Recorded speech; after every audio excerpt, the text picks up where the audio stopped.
بسم اللہ الرحمن الرحیم۔ قریش نے جب آپس میں مشورہ کر لیا کہ نعوذ باللہ محمد صلی اللہ علیہ وسلم کو قتل کر دیا جائے، اور ادھر آپ صلی اللہ علیہ وسلم حضرت سیدنا صدیق اکبر رضی اللہ تعالیٰ عنہ کے ساتھ ہجرت کی مکمل تیاری کر چکے تھے، اور اسی دوران حضرت جبریل امین تشریف لائے اور تمام واقعے کی اطلاع دی، اور ساتھ میں یہ بھی فرمایا کہ آج کی رات آپ صلی اللہ علیہ وسلم اپنے گھر پر نہ گزاریے گا۔ جب رات کا وقت آ گیا، تاریکی چھا گئی، تو قریش نے آ کر آپ صلی اللہ علیہ وسلم کے گھر کو گھیر لیا کہ آپ صلی اللہ علیہ وسلم سو جائیں گے تو پھر ہم آپ پر حملہ کریں گے۔ آپ صلی اللہ علیہ وسلم نے حضرت علی رضی اللہ تعالیٰ عنہ کو حکم دیا کہ تم میری سبز چادر اوڑھ کر میرے بستر پر لیٹ جاؤ اور کسی قسم کا خوف مت کرنا، کوئی بھی تمہیں کسی قسم کا نقصان نہیں پہنچا سکے گا۔ چنانچہ حضرت علی رضی اللہ تعالیٰ عنہ آپ صلی اللہ علیہ وسلم کے بستر مبارک پر لیٹ گئے، اور اس کے بعد آپ صلی اللہ علیہ وسلم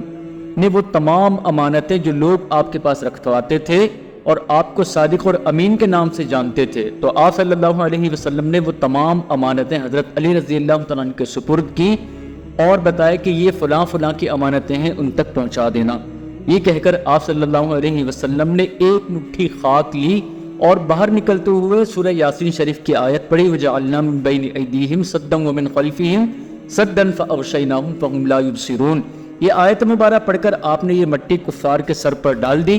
جس کی وجہ سے اللہ پاک نے ان کی آنکھوں پر پردہ ڈال دیا اور آپ ان کے درمیان میں سے گزر کر چلے گئے اور کسی کو بھی نظر نہ آئے۔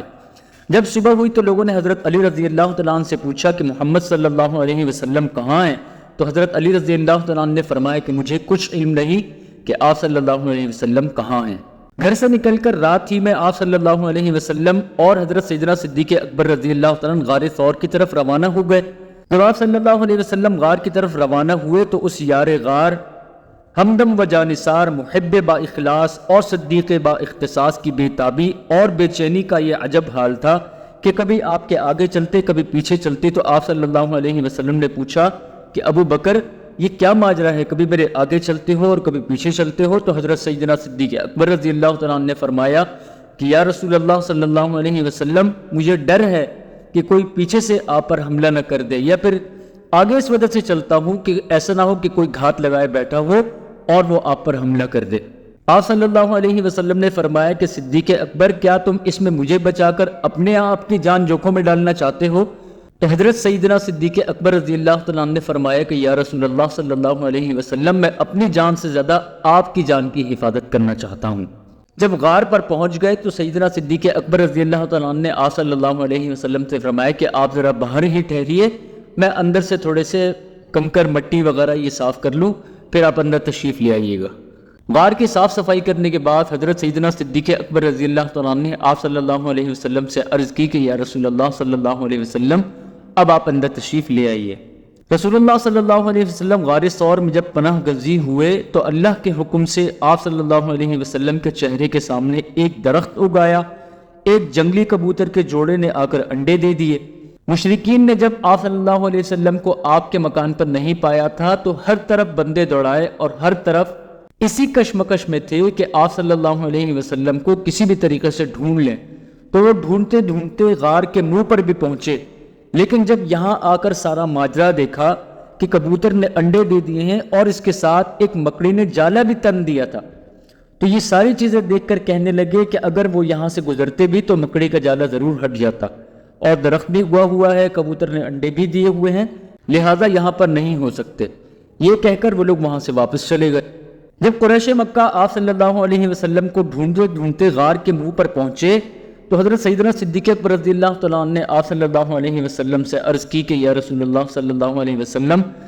کہ یہ لوگ ڈھونڈتے ڈھونڈتے یہاں تک پہنچ چکے ہیں اور مجھے ڈر ہے کہ یہ کہیں آپ کے قدم مبارک کو نہ دیکھ لیں۔ تو آپ صلی اللہ علیہ وسلم نے فرمایا کہ اے ابو بکر، ان دو کے ساتھ تیرا کیا خیال ہے کہ جن کے ساتھ تیسرا اللہ ہو؟ اور جب آپ صلی اللہ علیہ وسلم نے دیکھا کہ حضرت سیدنا صدیق اکبر رضی اللہ تعالیٰ عنہ ان حالات اور معاملات کی وجہ سے کافی غمگین ہیں، تو آپ صلی اللہ علیہ وسلم نے فرمایا کہ لا تحزن ان اللہ معنا، کہ بالکل بھی غم نہ کر، اللہ ہمارے ساتھ ہے۔ اور ابو بکر صدیق رضی اللہ تعالیٰ عنہ کی دل کی تسکین کے لیے آپ علیہ الصلوۃ والسلام نے دعا بھی فرمائی۔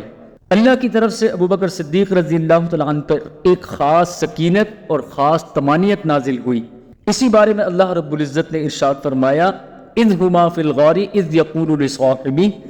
لا تحزن ان اللہ معنا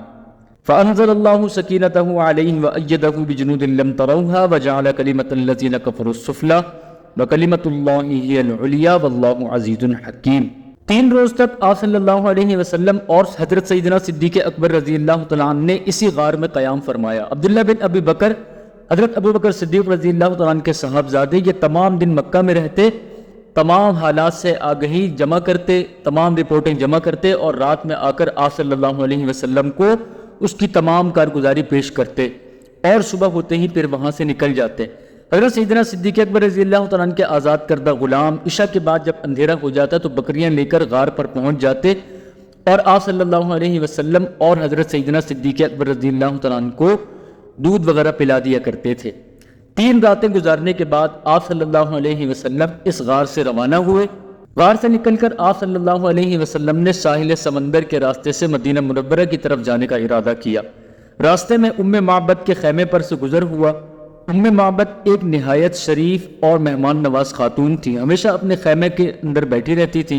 کی چیزوں سے متعلق دریافت کیا تو انہوں نے کہا یہ ایک کمزور سی بکری کھڑی ہے، باقی سب بکریاں جنگل کی طرف گئی ہوئی ہیں۔ تو اس نے کہا یہ بکری تو دودھ بھی نہیں دیتی، بالکل کمزور ہے۔ آپ صلی اللہ علیہ وسلم کی برکت سے آپ صلی اللہ علیہ وسلم نے اس کے اوپر ہاتھ پھیرا تو اس کے تھنوں میں اتنا دودھ بھر آیا کہ سب نے سیراب ہو کر پیا، اور ایک بڑا برتن بھر کر آپ صلی اللہ علیہ وسلم نے ام معبد کو بھی عطا فرمایا، اور اس کے بعد پھر وہاں سے آپ علیہ الصلوۃ والسلام روانہ ہو گئے۔ مدینہ طیبہ سے 3 میل کے فاصلے پر ایک آبادی ہے جسے قبا کہا جاتا ہے۔ یہاں انصار کے کچھ خاندان آباد تھے۔ سب سے زیادہ حضرت عمر ابن عوف رضی اللہ تعالیٰ عنہ کا خاندان یہاں پر ممتاز تھا، اور اس خاندان کے سردار کلثوم بن ہدم تھے۔ آپ صلی اللہ علیہ وسلم جب قبا پہنچے تو آپ صلی اللہ علیہ وسلم نے کلثوم بن ہدم کے مکان پر قیام فرمایا، اور حضرت سیدنا صدیق اکبر رضی اللہ تعالیٰ عنہ نے خبیب بن اصاف کے مکان پر قیام فرمایا۔ ہر طرف سے لوگ جوب در جوب آپ صلی اللہ علیہ وسلم کی خدمت میں حاضر ہوتے، جوش عقیدت میں عاشقانہ اور والہانہ جھوم جھوم کر سلام پیش کرتے۔ آپ صلی اللہ علیہ وسلم نے حضرت علی رضی اللہ تعالیٰ عنہ کو جو امانتیں دی تھی تو حضرت علی رضی اللہ تعالیٰ عنہ نے 3 دن مکہ میں قیام فرمایا،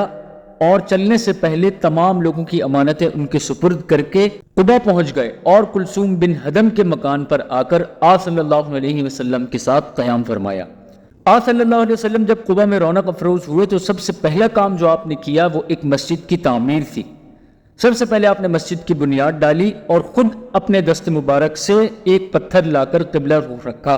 اس کے بعد حضرت ابو بکر صدیق رضی اللہ تعالیٰ عنہ نے، اور اس کے بعد حضرت عمر فاروق رضی اللہ تعالیٰ عنہ نے ایک پتھر رکھا۔ حضرات صحابہ کرام پتھر لا لا کر رکھ رہے تھے، اور تعمیر کا سلسلہ جاری ہو گیا۔